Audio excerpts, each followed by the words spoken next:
ప్రభువును రక్షకుడైన యేసుక్రీస్తు నామములో మీకు నా హృదయపూర్వక వందనాలు తెలియజేస్తున్నాను. ఒక చిన్న మాట ప్రార్థన చేసుకొని దేవుని సహాయాన్ని అడుగుదాం.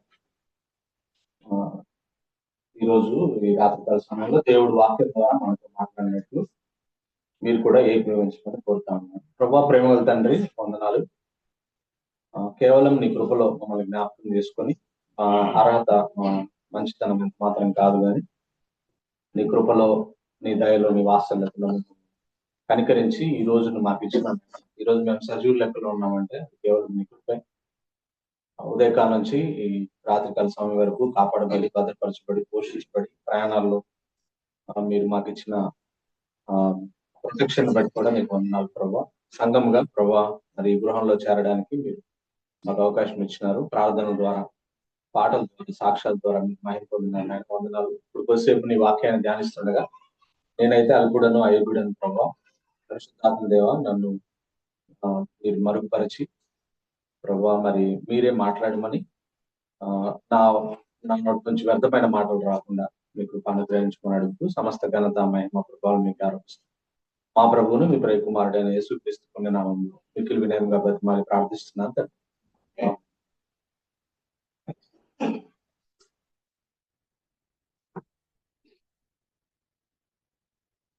బైబుల్ గురించి ఒక 1 minute లో చెప్పమని ఎవరైనా మనల్ని అడిగితే బైబుల్ ని 1 minute లో మాకు ఎక్స్ప్లెయిన్ చేస్తారా? ఫస్ట్ 5 books ఈజ్ అబౌట్ లా కదా. మొట్టమొదటి ఐదు పుస్తకాలు ధర్మశాస్త్రానికి సంబంధించిన లా.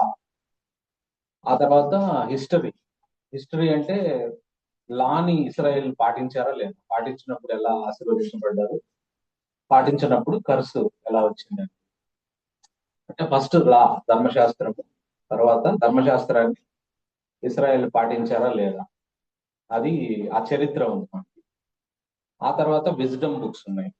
విజ్డమ్ బుక్స్ అంటే జోబు, సామ్స్, ప్రావర్బ్స్, ఎక్లెసియాస్టిస్. ఇవి వాటిలో ఏముంటదంటే applying law to our lives, ధర్మశాస్త్రాన్ని మన జీవితాలకు అన్వయింప చేసుకోవడం. విజ్డమ్ అంటే ఏంటంటే నాలెడ్జ్ ని అప్లై చేయడం మన జీవితాలకి.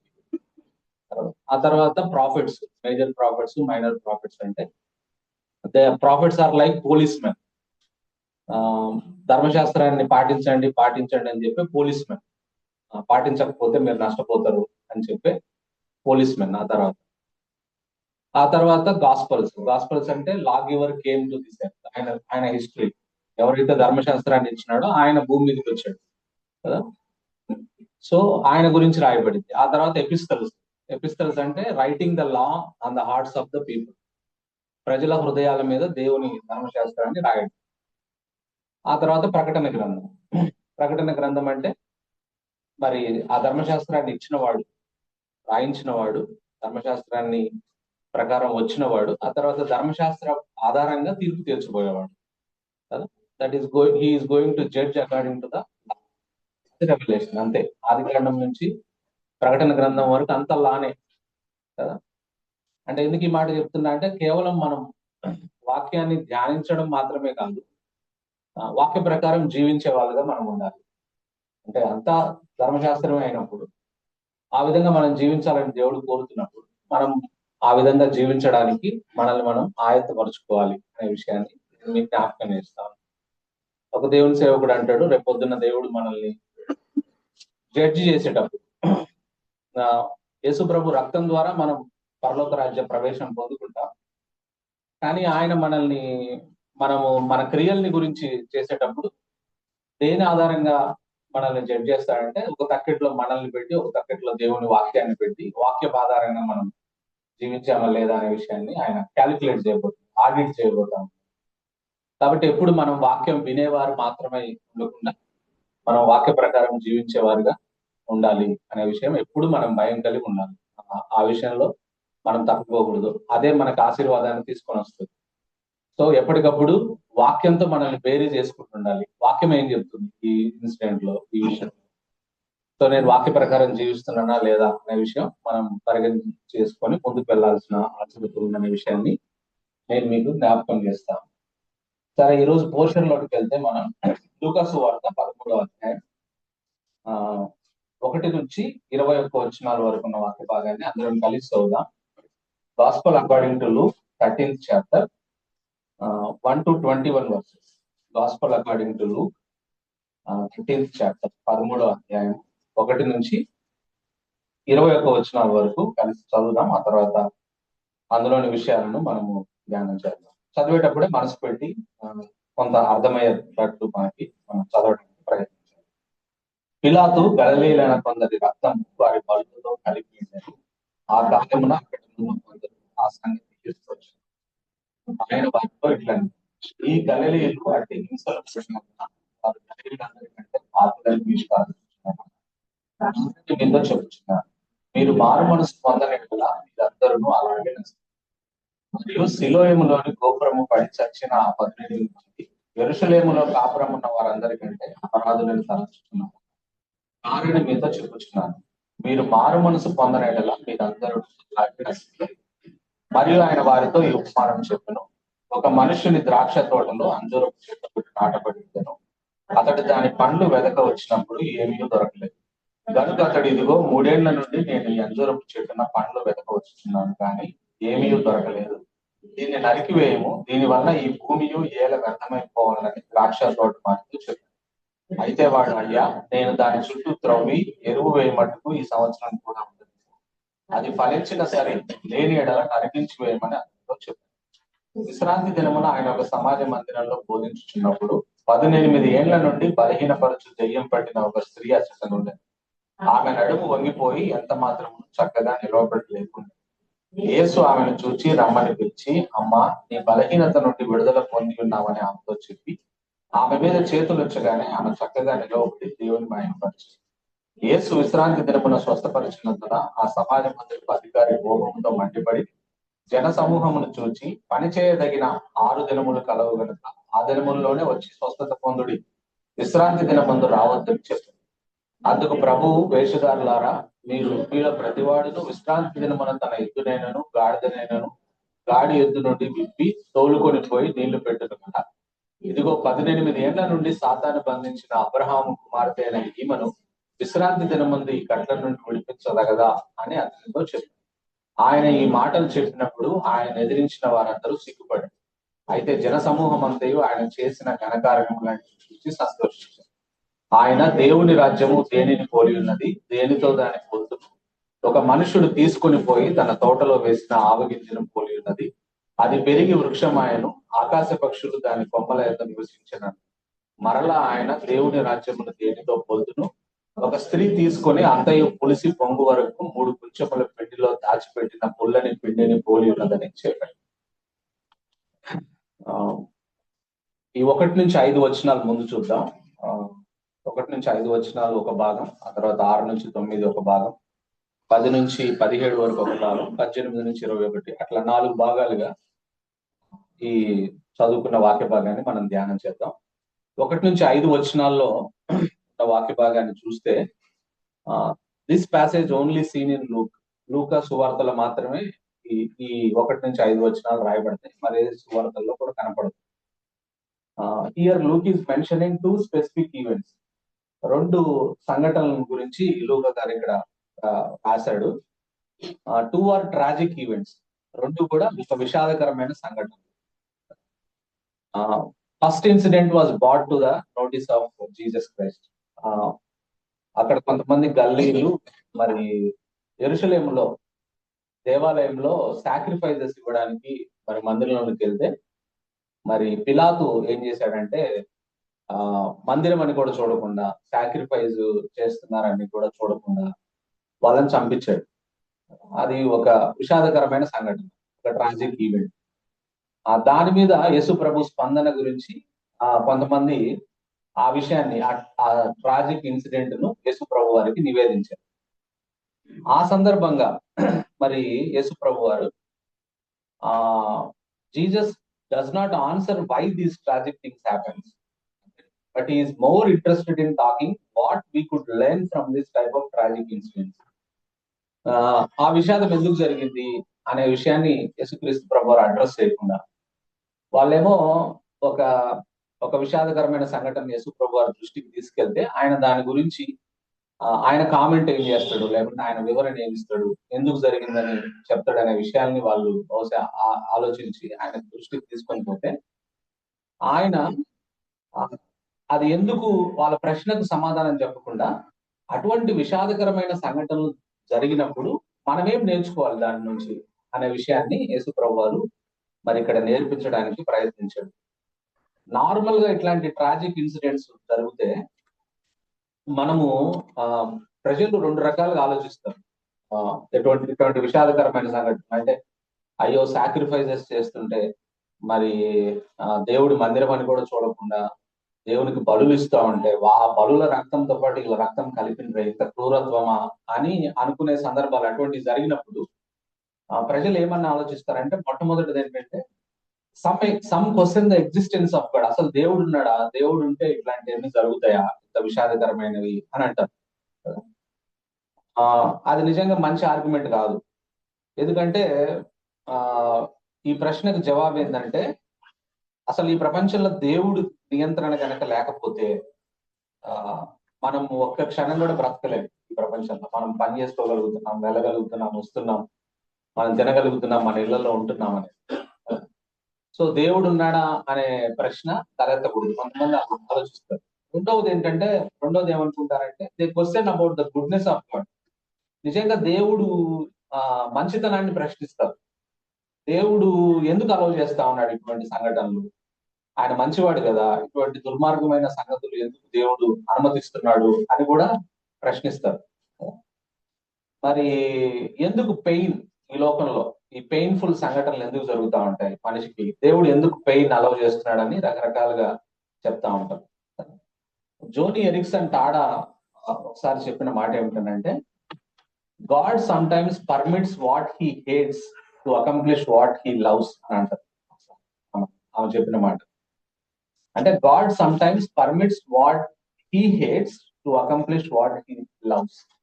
కొన్నిసార్లు దేవుడికి ఇష్టం లేకపోయినా కొన్ని మన జీవితాల్లో ఆయన అనుమతించడం ద్వారా ఆయన ఉద్దేశించిన మంచి ఉద్దేశాలు మన జీవితాల్లో నెరవేర్చబడాలని దేవుడు కొన్నిసార్లు మన జీవితాల్లో పెయిన్ అలౌ చేస్తాడు అని. సో అటువంటి పరిస్థితుల్లో మనము ఎందుకు దేవుడు ఇటువంటి సంఘటనలను అనుమతిస్తున్నాడు అని ఆయన మంచితనాన్ని మనం ప్రశ్నించకుండా ఆ సంఘటనల నుంచి మనం ఏం నేర్చుకోవాలని దేవుడు ఆశిస్తున్నాడు అనే విషయం మీద మనం దృష్టి పెట్టాల్సిన అవసరం ఉందనే విషయాన్ని యేసుప్రభు వారు ఇక్కడ చెప్తా ఉన్నారు. ఫర్ ఎగ్జాంపుల్ ఒక గుడ్డును ఒక బంగాళాదుంపను రెండింటిని మనం నీళ్ళలో పెట్టి వేడి చేస్తే గుడ్డేమో గట్టి పడుతుంది, వన్ బికమ్ హార్డెన్స్. రెండోదేమో బంగాళదుంప మెత్తనైంది. అంటే రెండు సేమ్ హీట్ కి ఎక్స్పోజ్ అయినాయి, కానీ ఒకటేమో గట్టి పడింది తనున్న దానికన్నా, ఒకటేమో మెత్తన చేయబడింది. కాబట్టి మనము అటువంటి సంఘటనల గురించి మనం ఆలోచించినప్పుడు మనం ఎప్పుడు దేవుని అస్తిత్వాన్ని ప్రశ్నించడం కానీ దేవుడి మంచితనాన్ని ప్రశ్నించడం కానీ చేయకుండా ఆ సంఘటన నుంచి మనం ఏం నేర్చుకోవాలనే దాని మీదనే మనం ఎప్పుడు దృష్టి పెట్టవలసిన వారం అంటున్నాం అనే విషయాన్ని నేను మీకు జ్ఞాపకం చేస్తాను. సో ఈ రెండు ట్రాజడీస్ నుంచి మనం ఏం నేర్చుకోవాలని దేవుడు ఆశిస్తున్నాడో ఆ విషయాన్ని మనం జ్ఞాపకం చేసుకున్నాం. మొట్టమొదటిది ఏమిటనంటే మనం నేర్చుకోవాల్సిన ఏదైనా విషాదకరమైన సంఘటనలు, ఏదైనా ఒక పెయిన్ఫుల్ విషయాలు, దుఃఖకరమైన విషయాలు ఈ ప్రపంచంలో జరుగుతున్నాయంటే దానికి కారణం ఏమిటనంటే బికాస్ ఆఫ్ సిన్. అంటే ఈ పాపంతో నిండిన లోకంలో విషాదాలు జరుగుతాయి, కామనే. ఎందుకంటే this world is a cursed world. శపించబడిన భూమి మీద మనం నివసిస్తా ఉన్నాం. సో శపించబడిన భూమి మీద శాపగ్రస్తమైనవి ఉంటాయి ఖచ్చితంగా. సో ఆ శపించబడిన భూమి మీద నివసిస్తున్నప్పుడు పాపపు పర్యవసానం చేత మరి ఉన్న లోకంలో మనం జీవిస్తున్నప్పుడు ఖచ్చితంగా ఇటువంటి విషాదకరమైన సంఘటనలు జరుగుతాయి. దుఃఖము, వేదన, అనారోగ్యము, కరువులు, కరోనా లాంటివి, ఇవన్నీ ప్రకృతి వైపరీత్యాలు, ఇవన్నీ ఈ భూమి మీద ఉన్నంత కాలం అవి సహజాతి సహజం అనే విషయాన్ని మనం తెలుసుకోవాల్సిన అవసరం ఉంది. చాలా సార్లు ఫర్ ఎగ్జాంపుల్ సిన్ వల్ల కొన్ని జరుగుతాయి, కొన్నేమో మనిషి యొక్క డిజానెస్టీ వల్ల కూడా విషాదాలు జరుగుతాయి. ఫర్ ఎగ్జాంపుల్ ఏదైనా బ్రిడ్జ్ కట్టేటప్పుడు, లేకపోతే ఏదైనా కన్స్ట్రక్షన్ కట్టినప్పుడు గవర్నమెంట్ కి సంబంధించినవి, దాంట్లో విపరీతమైన మనిషి అవినీతి చేసినందువల్ల అవి కూలిపోతాయి. కూలిపోయినప్పుడు చాలా మంది చచ్చిపోతారు. నిర్లక్ష్యం వల్ల జరుగుతా ఉంటాయి. అంటే వీటన్నిటికీ కారణం పాపము మరియు మనిషి ప్రవర్తన, మనిషిలోని అనైతిక ప్రవర్తన కారణము అనే విషయాన్ని మనం ఎప్పుడు గుర్తుపెట్టుకోవాలనే విషయాన్ని నేను మీకు జ్ఞాపకం చేస్తాను. ఉదాహరణకి మనందరినీ కలిసివేసింది. హైదరాబాద్ నుంచి బెంగళూరు పోయే బస్సులో ఫైర్ యాక్సిడెంట్ అయ్యి మరి తల్లి ఒళ్ళో కూర్చోబెట్టుకున్న ఆ తల్లి పాప ఇద్దరి డెడ్ బాడీస్ అట్లనే ఉండిపోయింది. బూడిదైపోయింది. అట్లనే కూర్చొని ఇట్లా కౌగిలించుకొని ఏం చేయాలో ఎక్కడికి పోవాలో పరిస్థితి అట్లనే తగలబడి. అక్కడ కారణం ఎవరు అనే విషయాన్ని మనం గమనిస్తే మరి ఎవరో వ్యక్తి తాగి కేర్లెస్ గా బండి నడిపితే ఆ బండి వచ్చి రోడ్డు మీద పడితే ఈ డ్రైవర్ కేర్లెస్ గా దాని మీద నుంచి నడిపిస్తే అంటే పాపం చూడండి ఎక్కడి నుంచి ఎక్కడికి పర్యవసానాలు ఉంటాయి. ఆ డ్రైవర్ తగలబడిన తర్వాత అయినా ప్యాసింజర్స్ అలర్ట్ చేసి డోర్ తీసి దిగమని చెప్పకుండా పారిపోయింది. ఎందుకు పారిపోయిండు ఆయన అని అంటే, అట్లాంటి పరిస్థితుల్లో జనాలు ఏం చేస్తారంటే, హ్యూమన్ సైకాలజీ ఏంటంటే కొడతారు డ్రైవర్ని, కండక్టర్. జనరల్ గా సాధారణంగా జరుగుతుంటాయి. నేను వెల్లుల్లి నుంచి వచ్చేటప్పుడు కూడా బస్సు మధ్యలో అనంతపురం దగ్గర ఆగిపోతే పీపుల్ స్టార్టెడ్ బీటింగ్. వాళ్ళు ఏం చేస్తారు, వాళ్ళు అటు దెబ్బలు తప్పించుకోవాలని వాళ్ళు పారిపోయినారు అలర్ట్ చేయకుండా. పారిపోతే అంతమంది చచ్చిపోయారు. అంటే మన హ్యూమన్ సిన్ నేచర్ తోటి మనం ఇటువంటి విషాదాలు జరగడానికి కారణం అవుతున్నాయి అనే విషయాన్ని మనం జ్ఞాపకం చేసుకోవాలి. Because of sin and because of our character only these tragedies are happening అనే విషయాన్ని మనం గమనించాలి. అదొకటి. రెండోది యేసుప్రభు వారు ఇక్కడ స్పష్టంగా చెప్తున్న మాట ఏమిటంటే, tragedy happened in some people life does not mean that they are more sinful than us. యేసుప్రభు 2 సార్లు చెప్పిండు ఈ మాట కదా. 2 సార్లు ఏం చెప్పిండనంటే, ఈ ఏదైనా విషాదకరమైన సంఘటన ఎవరికైనా జరిగినప్పుడు వారు మనందరికంటే పాపులని మీరు అనుకుంటున్నారా? అనుకోవద్దు అని చెప్పి. జనరల్ గా మనం అదే ఆలోచిస్తాం. అక్కడెక్కడో మహారాష్ట్రలో భూకంపం వచ్చింది, చాలా మంది చచ్చిపోయినరు అని అంటే ఎంత పాపం చేసిండ్రో అని అనుకుంటున్నాం. హ్యూమన్ సైకాలజీ బయటికి చెప్పకపోయినా మన మనసులో అనుకుంటాం, ఎవరన్నా ఇంట్లో విషాదం జరిగితే వాళ్ళు ఎంత పాపం చేసిండ్రో అని అనుకుంటాం. అందుకే యేసుప్రభు వారు స్పష్టంగా చెప్తా ఉన్నాడు. 2 సార్లు చెప్పిండు ఈ 1 నుంచి 5 వచనాల్లో. వాళ్ళు మీకంటే పాపులని అనుకుంటున్నారా? అట్లా అసలు అనుకోవద్దు అనే మాటని చెప్పిండు కదా. అంటే we need to remember not every tragedy happen in human life is not necessary judgement of God. మనిషి జీవితంలో జరిగే ప్రతి విషాదము దేవుడి తీర్పు అయి ఉండాల్సిన అవసరత లేదు అనే విషయాన్ని మనం యేసుప్రభు వారు ఇక్కడ స్పష్టం చేస్తా ఉన్నాం. ఉదాహరణకి జాన్ ద బ్యాప్టిస్ట్ స్త్రీలు కన్న వారిలో బాప్తిస్మ ఇచ్చే యోహాను కంటే గొప్పవాడు పుట్టలేదు అని చెప్పిండు యేసుప్రభు టెస్టిఫై చేసిండు. మరి ఆయన ఎలా చనిపోయాడంటే ఆయన మెడ కట్ చేయబడి చనిపోయాడు. సో విషాదాలు వాళ్ళు మనకంటే పాపులని అనుకోవద్దు. అటువంటి ట్రాజడీస్ జరిగినప్పుడు వాళ్ళు మనకంటే పాపులని మీరు అనుకోవద్దు అనే విషయాన్ని యేసుప్రభు వారు చెప్తారు. 3వది ఏంటంటే, దీని నుంచి మనం నేర్చుకోవాల్సింది యేసుప్రభు వారు చెప్తుంది, అన్నిటికంటే ముఖ్యంగా we need to know that the greatest tragedy in human being life is not death but thrown into hell. మనిషి జీవితంలో అత్యంత విషాదకరమైనది మరణం కాదు, మరణం తర్వాత వాళ్ళు నరకంలో వేయబడమే అత్యంత విషాదకరం కదా. సో అందుకే జీసస్ ఏమంటున్నాడంటే, ఇటువంటి విషాద సంఘటనలు జరిగినప్పుడు అలా మీకు కూడా జరిగి చనిపోయే అవకాశం ఉంది కనుక, మరణం కన్నా గొప్ప విషాదం నరకంలో వేయబడ్డం కనుక, నరకం తప్పించుకోవాలంటే మారు మనసు పొందాలి కనుక మీరు వెంటనే మారు మనసు పొందండి, లేకపోతే మీరు కూడా అలాగే నశిస్తారు అని చెప్పాడు. మొత్తం ఆయన థీము ఈ మాటలు చెప్పడానికి కారణము అదే అయింది కదా. 4-5 వచనాల్లో, మరియు సిలోయేములోని గోపురము పడి చచ్చిన ఆ 18 మంది యెరూషలేములో కాపురం ఉన్న వారందరికంటే అద్భుతులని తలంచుతున్నారా? కారని మీతో చెప్పుచున్నారు, మీరు మారు మనసు పొందని ఎడల మీరందరూ అలాగే నశింతురు అనేమాట.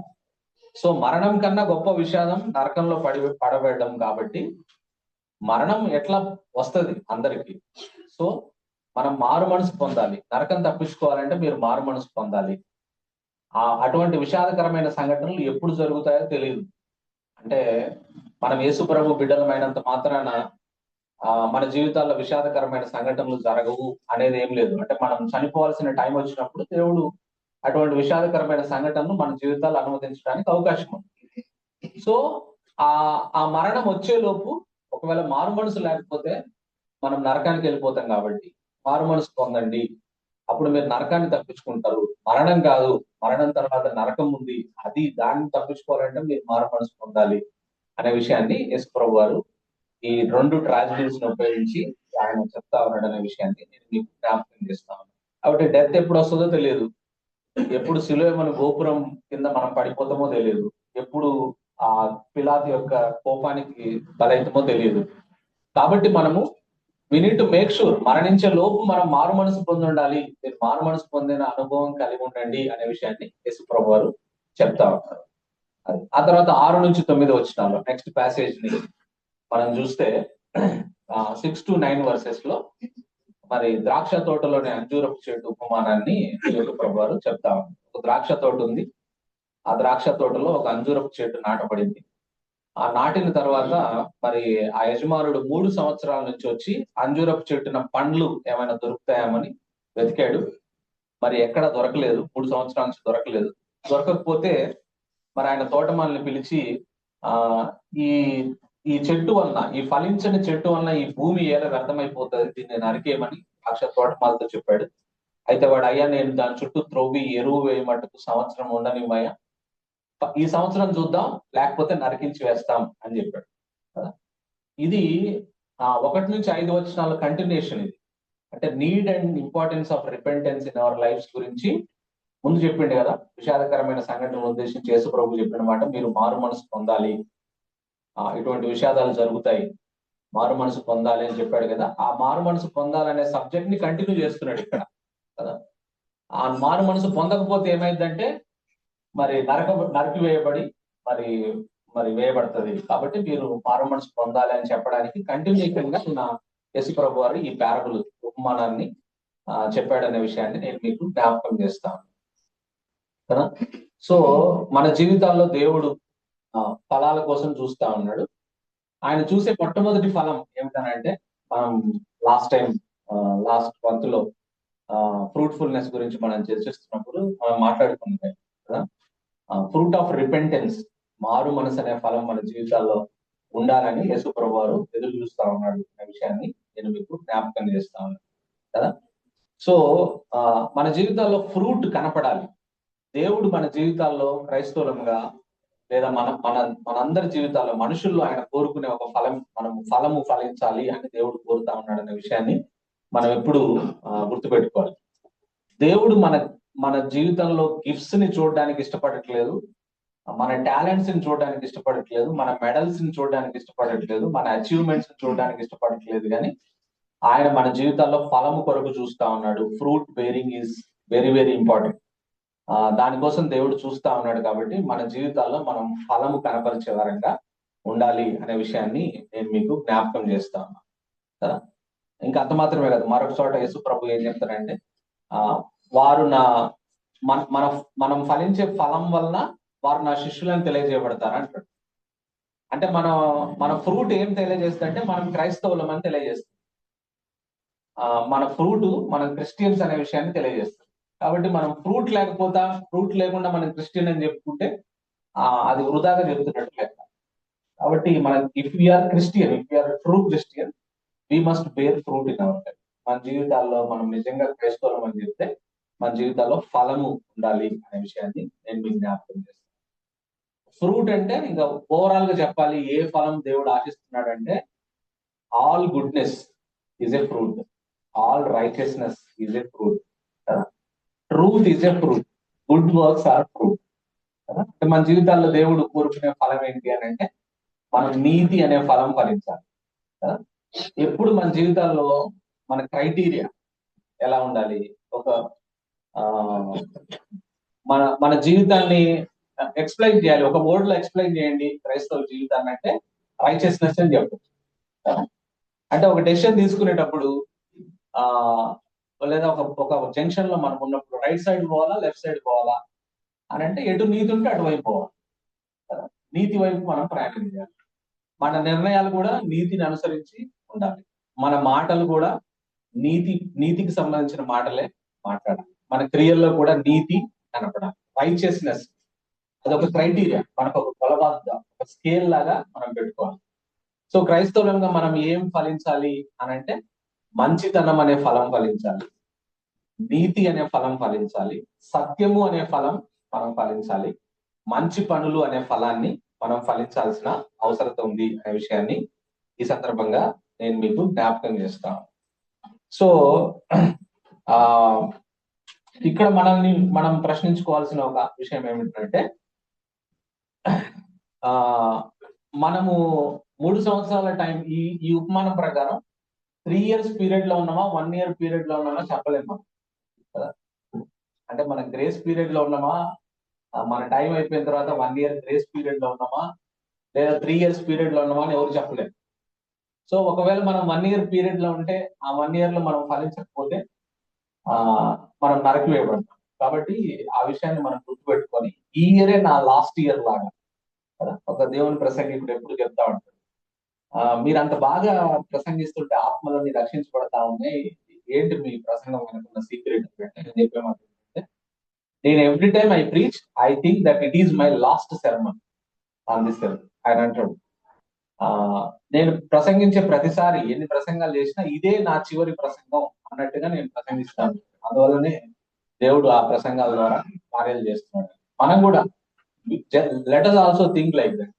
ఈ సంవత్సరం దేవుడు నాకు ఇచ్చిన చివరి సంవత్సరం అయి ఉండవచ్చు, కాబట్టి ఈ సంవత్సరం నేను తప్పకుండా ఫలిస్తాను అని చెప్పి ఆ ఫలం మీద మనం కాన్సన్ట్రేషన్ చేయవలసిన అవసరం ఉందనే విషయాన్ని ఈ సందర్భంగా నేను మీకు గుర్తు చేస్తాను. ఆ తర్వాత చూస్తే 10 to 17 వర్సెస్, 10 నుంచి 17 వచ్చిన వాక్ భాగం. ఇక్కడ ఒక స్త్రీ ఉంది కదా, నేను చదువుతున్నా కొన్ని మాటలు 10 to 17 వర్సెస్ లో. విశ్రాంతి దినమున ఆయన ఒక సమాజ మనుషులు బోధించుకున్నప్పుడు 18 ఏండ్ల నుండి బలహీనపరచు దెయ్యం పట్టిన ఒక స్త్రీ ఉండెను. ఆమె నడుపు వంగిపోయి ఎంత మాత్రము చక్కగా నిలవబడలేకున్నది. యేసు ఆమెను చూచి రమ్మని పిలిచి, అమ్మా నీ బలహీనత నుండి విడుదల పొంది ఉన్నావు అని ఆమెతో చెప్పి ఆమె మీద చేతులుంచగానే ఆమె చక్కగా నిలవబడి దేవుని. This is the last visit of synagogue of Jesus Christ. యేసు ప్రభు వారు సమాజ మందిరాన్ని విజిట్ చేసింది లాస్ట్ సమాజ మందిరం ఇది. దీని తర్వాత ఇంకెప్పుడు ఆయన సమాజ మందిరంలో కనపడ్డు మనకి. మరి we don't know what is the reason. This is the last visit of Jesus to synagogue, సమాజ మందిరం. అయితే ఇక్కడ ఉన్న స్త్రీ చూడండి, ఆమెలో నాకు ఫ్యాసినేటింగ్ విషయాలు 3 కనపడ్డాయి. మొట్టమొదటిది, 18 సంవత్సరాల నుంచి సఫర్ అవుతున్నా కూడా చర్చికి పోయింది. సినగాగ్ అంటే ఆ రోజుల్లో చర్చి. అంటే 18 years నుంచి నడుము వంగిపోయి, ఆ రోజుల్లో కార్లు లేవు, వీల్ చైర్లు లేవు, మరి ఎంత దూరం నుంచి నడిచి వచ్చిందో ఎట్లొచ్చిందో తెలియదు ఆమె, కానీ she was in the church కదా. ఇది ఫ్యాసినేటింగ్. ఆమె నుంచి మనం నేర్చుకోవాలి ఒక పాఠం. అంటే శారీరక దౌర్బల్యం ఉన్నా సరే, నడుము మొత్తం వంగిపోయి ఎంత అసౌకర్యంగా ఉన్నా సరే దేవుని మందిరానికి వచ్చిందామా, ఒక అద్భుతమైన విషయం. కాబట్టి ఆమె నుంచి మనం నేర్చుకోవాలి. మనం కూడా మన శరీరంలో ఎంత బలహీనత ఉన్నా, అసలు ఫిజికల్ గా కూడా ఎంత పెయిన్ఫుల్ గా ఉందో మనకు తెలియదు. You don't know about pain actually. But she was present in the church. చర్చ్కి వెళ్ళింది ఆమె కదా. అది నేర్చుకోవాలి ఆమె నుంచి, మొదటి విషయం. రెండో విషయం, ఆమెలో నచ్చిన రెండో విషయం ఏమిటంటే, ఆమె 18 సంవత్సరాల నుంచి తను బాధపడతా ఉంది. నడుమంతా పూర్తిగా వంగిపోయిందంటే అక్కడ క్లియర్ గా రాయబడింది. మరి ఏళ్ళ నుండి పరచు దెయ్యం ఎంత మాత్రం వంగిపోయి ఎంత మాత్రము చక్కగా నిలబడలేకున్నాను. అటువంటి ఆమె 18 సంవత్సరాల నుంచి ఇట్లా పూర్తిగా వంగిపోయి ఉన్న ఆమె దేవుడి మీద అసలు అలగలేదు, కోపడలేదు, మనసులో బాధ పెట్టుకోలేదు. విశ్వాసంతో వర్షిప్ చేయడానికి వచ్చింది చర్చికి, దేవుడిని ఆరాధించడానికి, దేవుని వాక్యం వినడానికి కదా. అంటే ఏదైనా ఒక చిన్న పెయిన్ మన జీవితాల్లో మనం అనుమతిస్తే, మన జీవితాల్లో ఉంటే మనం ఫిర్యాదులు చేస్తూ ఉంటాం, లేకుంటే అలుగుతాం. చాలా మంది, I know so many people దేవుడి మీద అలిగే వాళ్ళు, దేవుడి మందిరానికి రాని వాళ్ళు, ఆ విషయమై ఎప్పుడు బాధపడతా కలిగి కొనిగే వాళ్ళని చాలా మందిని మనం చూస్తూ ఉంటాం. కానీ 18 సంవత్సరాల నుంచి అంత వంగిపోయి, ఇట్లా మొత్తం వంగిపోయిన పరిస్థితిలో ఉన్న ఆమె ఎక్కడ సనిగినట్టు కానీ, కొనిగినట్టు కానీ, కోపడినట్టు కానీ, వర్షిప్ చేయకుండా మానుకున్నట్టుగానే లేదు, అది దేవుడి మీద అలగలేదు. అది కూడా ఆమె గురించి ఆలోచించినప్పుడు అద్భుతమైన విషయంగా కనపడుతుంది. ఆ తర్వాత మూడో సంగతి ఆమె గురించి నాకు ఆశ్చర్యం అనిపించిన విషయం ఏమిటంటే, యేసు ప్రభు ఆమె మీద చేతులు ఉంచగానే ఆమె చక్కగా నిలవబడి దేవుని మహిమపరిచినాడు. అంటే ఆమె వెంటనే దేవుడికి కృతజ్ఞతాస్తుతులు చెప్పింది, దేవుడిని మహిమపరిచింది. ప్రభా, this is because of you only అని ఆ పెయిన్ అంతా మర్చిపోయి దేవుడికి మహిమ తీసుకొని వచ్చింది, దేవుడిని మహిమపరిచింది. కాబట్టి అటువంటి లక్షణాలు మనం కూడా కలిగి ఉండాలి. మనకి ఎంత సమస్య ఉన్నా, ఎంత బాధ ఉన్నా మందిరాన్ని మాత్రం విడిచిపెట్టకూడదు. ఎంత బాధ ఉన్నా, ఎంత కష్టం ఉన్నా ఆరాధన మానకూడదు. మనము దేవుని మీద అలగకూడదు, దేవుని మీద బాధపడకూడదు, కోపడకూడదు. ఎందుకంటే దేవునికి తెలియకుండా మన జీవితాల్లో ఏది జరగదు. ఏది జరిగినా ఆయన ప్రేమ హస్తాల్లోంచి వస్తుంది. Even it is death also. Death వచ్చినా కూడా మనం బాధపడాల్సిన అవసరం లేదు, ఎందుకంటే ఆయన దాటుకునే వస్తుంది మన జీవితాలు ఏదొచ్చినా. కాబట్టి దేనికి మనం వెనకంజ వేయకుండా దేవుని మీద అలగకుండా దేవుని మహింపరచాలి. మూడవది మహింపరచడం. నిజంగా ఆమె జీవితంలో మేలుని బట్టి దేవుని మహింపరిచినట్టుగా మనం చూస్తాం. మరి ఆ సమయంలో ఆమెను స్వస్థపరచగానే 18 సంవత్సరాల నుంచి బాధపడే ఆమెని స్వస్థపరిస్తే, మరి అక్కడ రియాక్షన్ చూస్తే, మరి ఆడ సమాజ మందిరపు అధికారుల రియాక్షన్ చూస్తే ఆయన కోపపడ్డాడు అని రాయబడింది.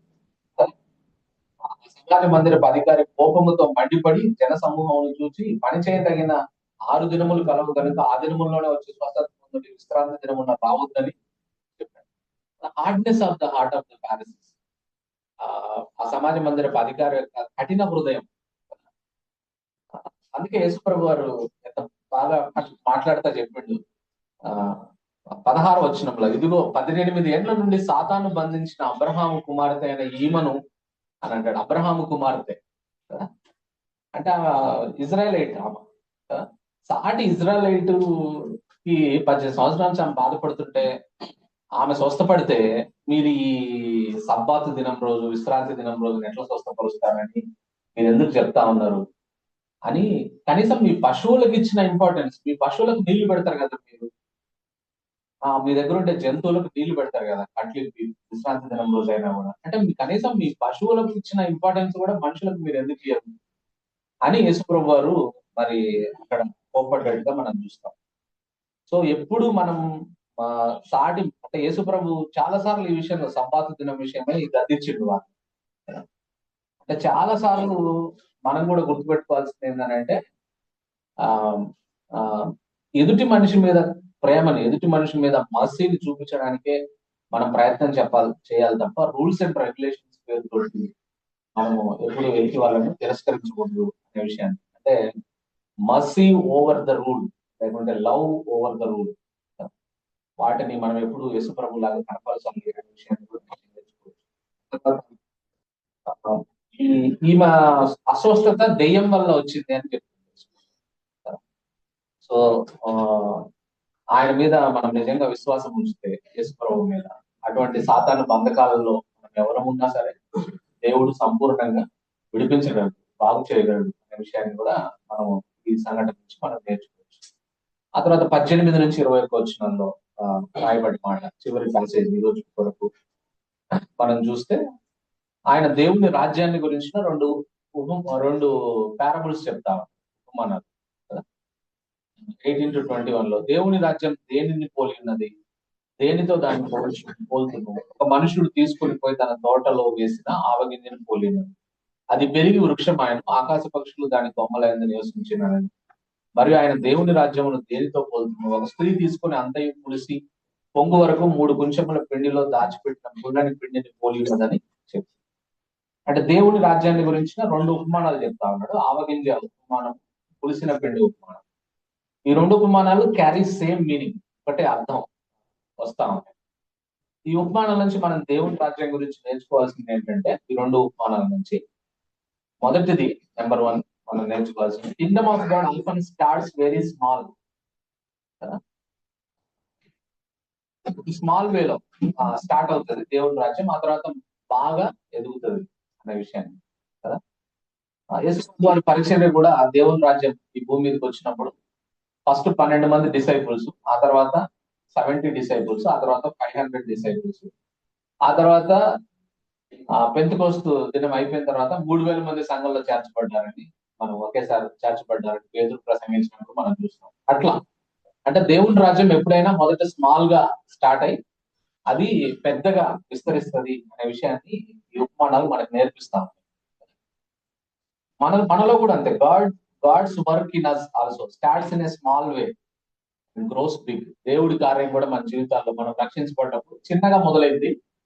ఆ తర్వాత మనం వాక్యానికి లోబడే కొద్దీ ఆ ఆ పిండి ఏ విధంగా పెనిట్రేట్ అవుతుందో, పులిసిన పిండి మొత్తం పిండినంతా పులే చేస్తే, అలా మన శరీరాన్ని మొత్తాన్ని దేవుని రాజ్యం, దేవుని వాక్యం మన మన జీవితాల్లో కార్యం చేస్తుంది అనే విషయాన్ని చెప్తాం. That is the way Kingdom of God works అనే విషయం. రెండవది మనం చూస్తే గాడ్ హిమ్సెల్ఫ్ కాజెస్ గ్రోత్ కదా. A tiny seed becomes a big tree, small amount of yeast causes whole. పిండి ముద్ద మొత్తాన్ని పులే చేస్తుంది కదా, చిన్న పులిసిన పిండి. సో మనం కూడా we need to plant and trust God. God's job is to grow.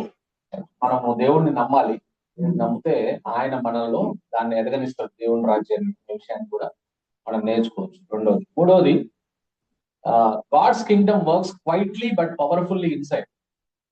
దేవుని రాజ్యం ఎలాంటిదంటే శబ్దం చేయదు. అది లోపల పిండి, లోపల పులిసిన పిండి మొత్తానికి ఎలా వ్యాప్తి చెందుతుందో, లేకపోతే మొక్క ఎలా మందంగా ఎదుగుతుందో, అట్లా లోపల నుంచి దేవుని రాజ్యం పనిచేస్తుంది.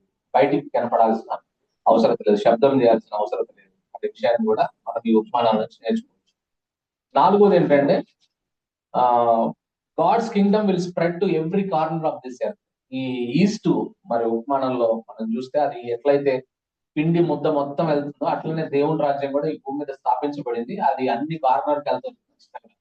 మనకు తెలియకుండా ఎక్కడెక్కడో అందరి ఇళ్లలోకి వెళ్ళిపోతుంది. మేము పెద్ద రిలీజియస్ హెడ్స్ అన్న వాళ్ళ ఇళ్లలో కూడా యేసుప్రభు శిష్యులు ఉన్నారు మన ఇండియాలోనే కదా. అట్లా దేవుని రాజ్యం పెనిట్రేట్ అయిపోయి వెళ్ళిపోతుంది అనే విషయాన్ని కూడా ఇది చెప్తాము. ఆ తర్వాత ఇంకొక విషయం మనం నేర్చుకోవాల్సింది ఏంటంటే, birds will come in to Kingdom of God అని ఇక్కడ రాయడం. అంటే ఈ బర్డ్స్ ని దేంతో మనం పోల్చొచ్చు? పాజిటివ్ వేలో తీసుకుంటే, నేను పాజిటివ్ వేలో చెప్తా ఉన్నా. Birds will come in to Kingdom of God అంటే ఎహెచ్కేలు 17:23, 37:6, డానియల్ 4:21 లో prophesied that inclusion of Gentiles in the kingdom. మరి దేవుని రాజ్యంలోకి అన్యులమైన మనందరం చేరతాము అనే ప్రాఫెసీలు ఉన్నాయి నేను చెప్పిన వాక్య భాగం. సో అలా దేవుని రాజ్యంలో అన్యులందరూ చేరతారు అనడానికి సూచనగా మనం చెప్పుకోవచ్చు.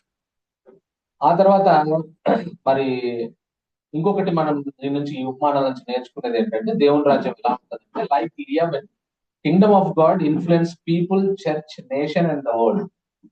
అది ఎలా ఇన్ఫ్లుయెన్స్ చేస్తుందో ఆ పులిసిన పిండి, ఇట్లా మొత్తం దేవుని రాజ్యం మనుషుల్ని ఇన్ఫ్లుయెన్స్ చేస్తుంది, సంఘాన్ని ఇన్ఫ్లుయెన్స్ చేస్తుంది, మరి దేశాన్ని ఇన్ఫ్లుయెన్స్ చేస్తుంది, ప్రపంచాన్ని కూడా ఇన్ఫ్లుయెన్స్ చేస్తుంది అనే విషయం. సో ఈ రెండు దేవుని రాజ్యాన్ని గురించి ఆ విషయాలు తెలియజేస్తా ఉన్నారు ఉపమానం. అయితే మన రెస్పాన్సిబిలిటీ ఏంటి అని అంటే, so we need to receive the kingdom of God. దేవుని రాజ్యాన్ని మనం తీసుకోవాలి. We need to keep the kingdom of God in our life and we need to cooperate in making the kingdom of God would grow according to the word of God. So మన బాధ్యత ఏంటి అని అంటే, దేవుని రాజ్యాన్ని మనం receive చేసుకోవాలి, దాన్ని మనం భద్రపరుచుకోవాలి, మనం కోఆపరేట్ చేయాలి. అప్పుడు దేవుని రాజ్యం మనలో విస్తరిస్తుంది, ప్రపంచంలో కూడా విస్తరించడానికి మనం దోహదపడాల్సిన అవసరం ఉంది అనే విషయాన్ని ఈ సందర్భంగా నేను మీకు జ్ఞాపకం చేస్తాను. కొంతమంది అయితే దేవుని సేవకులు ఈ బర్డ్స్ ఆఫ్ ద ఎయిర్ అంటే సాటానిక్ ఫోర్సెస్ వస్తాయి అని చెప్పిండు. అంటే ఈ లేయావిన్ లాగా ఇన్సైడ్ ఆఫ్ చర్చ్ కూడా ఈవిల్ వ్యాప్తి చెందుతుందని కొంతమంది వ్యాఖ్యానించారు. బహుశా ఈ కాంటెక్స్ట్ లో చూస్తే మేబీ బర్డ్స్ ని ఈవిల్ కి సూచనగా బైబిల్లో చాలా చోట్ల వాడారు, కానీ ఈ కాంటెక్స్ట్ లో చూస్తే, పాజిటివ్ వేలో చూస్తే అది సరిపోదనే విషయాన్ని నేను మీకు గుర్తు చేస్తాను. సో ఈ రోజు మనం నేర్చుకున్న విషయాలు చూస్తే, ట్రాజిక్ ఇన్సిడెంట్స్ జరిగినప్పుడు మనం ఎలా స్పందించాలి, అంటే ఎందుకు జరిగాయి అనే దాని మీద మనం ఆలోచించకుండా, ఆ జరిగినప్పుడు మనం గుర్తుపెట్టుకోవాల్సిన విషయం ఏంటంటే, సో ఇటువంటి సంఘటనలు నాకు కూడా జరగడానికి అవకాశం ఉంది.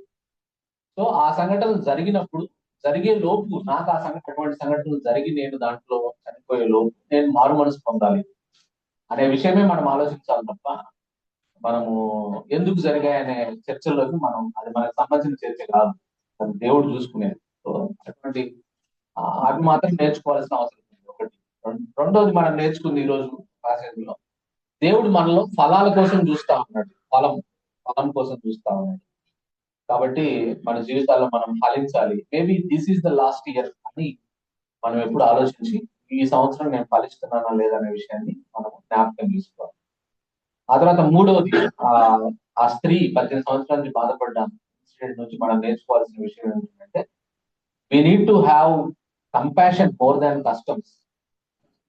మనం ఎప్పుడు యేసుప్రభు లాగా దయ కలిగి ఉండాలి తప్ప కస్టమ్స్ ని ఎక్కువ ప్రయారిటీ ఇచ్చేవాళ్ళగా ఉండకుండా కంపాషన్ కి ఎక్కువ ప్రయారిటీ ఇచ్చేవాళ్ళగా ఉండాలి. నాలుగోది, దేవుని రాజ్యం యొక్క ఇన్ఫ్లుయెన్స్ ఎలా ఉంటుందో చూసినాం కాబట్టి మనము we need to receive the kingdom of God, we need to keep the kingdom of God, we need to cooperate with the kingdom of God so that the kingdom of God grow in our lives, in my family and in this world అనే విషయాన్ని కూడా మనం నేర్చుకున్నాం. దేవుడి మాట దీవించు.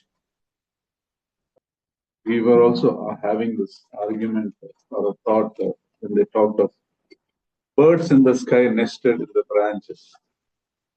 You think it is good in the positive way or the negative way? There are some people who argue in the negative. Some people argue in the positive. What do you think?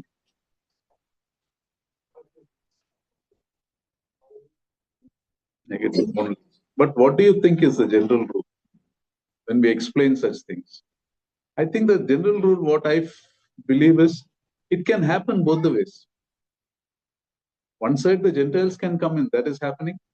Other times, false teachers also will come in. Both happen. So we can't keep it in one compartment. Only it is bad or only it is. Both can happen. The main thing is the kingdom of God working through my life positively?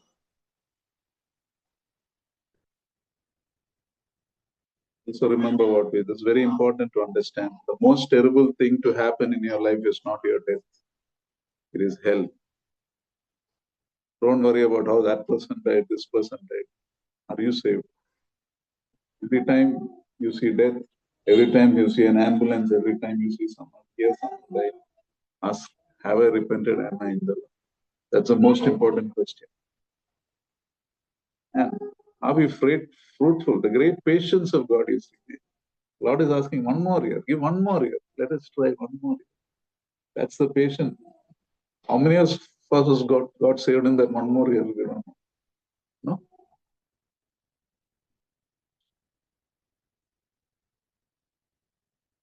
And this woman also, how she glorified God as soon as she got. And the ruler is so strange, no? So blind he is to God's things. What is he saying? There are 6 days during the come and get healed on that day. As if the Lord is going to wait there on this. No?